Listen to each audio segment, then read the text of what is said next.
In this lesson, we're going to be covering an alternative for playing bar chords. Okay, so I've gotten some requests about people struggling to play bar chords, and it can be difficult, especially early on.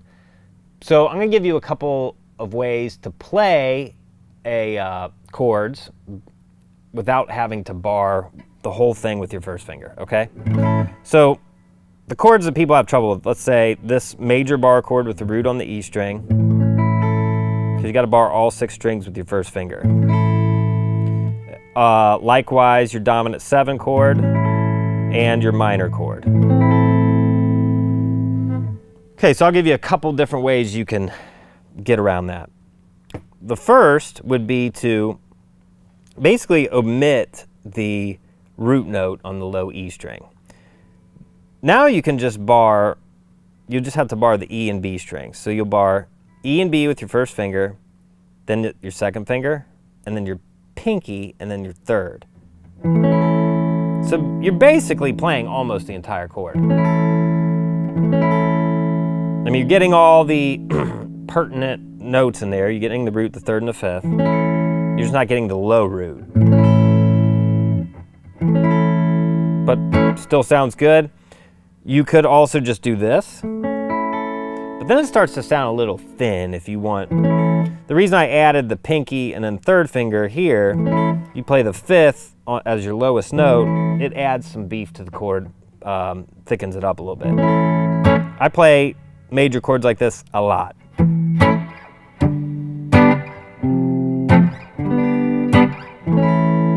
Okay, so that's one way you can get around the bar chord.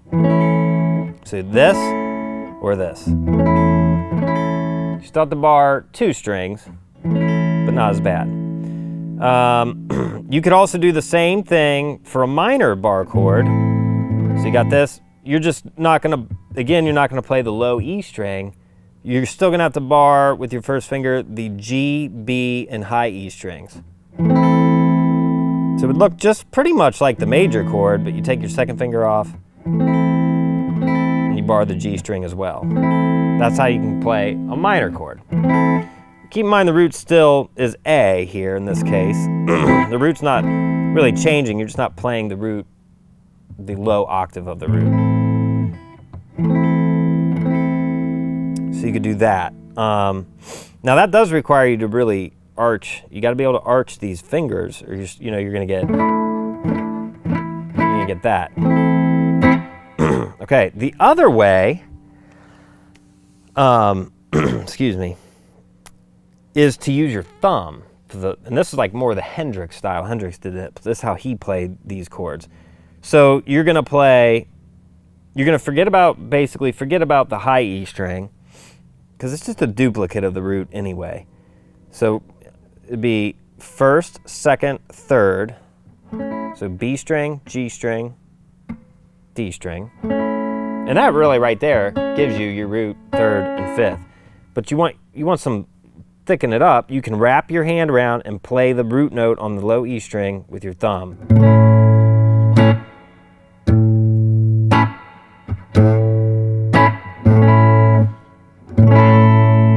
Now, if you can still bar these two like we were on the other one, right here with your first finger, the B and E string, then you can play the high E string.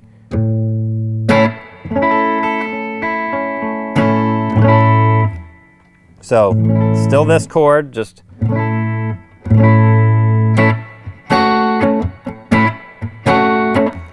actually kind of frees your pinky up to do some other stuff. So it's a good way to be able to play that chord. So you could do that, you could do this, could do that, do this. Same thing with the minor chord. It doesn't work as well, but you could. And when you're doing that with your thumb, you got to basically mute this A string, maybe by just touching it with your third finger there, because you don't want that ringing out. Well, in this case, we're playing A. You could let it ring out, but if we were playing B or something, it sounds goofy. But typically, when you're playing that low note with your thumb, you're going to end up muting the A string anyway. Okay, so if you're playing a dominant 7 chord, same thing.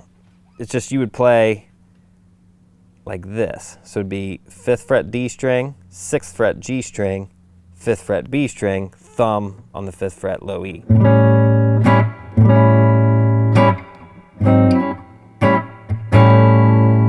So there's your dominant 7 with thumb, and then your major and your minor.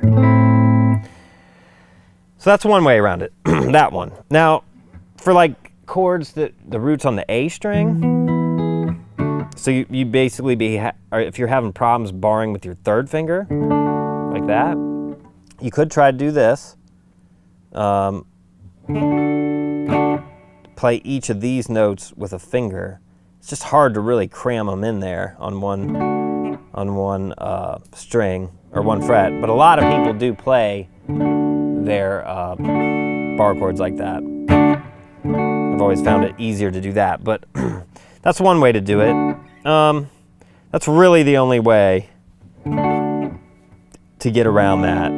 You could bar what you would normally bar with your 3rd finger, you could bar with your 1st finger and just play that part. You don't really have a bass note, you could add the 3rd in here like this. So it's D, that's just a D, excuse me, over F sharp. Still a D major chord though, the 3rd's just on the bottom now. Sounds cool.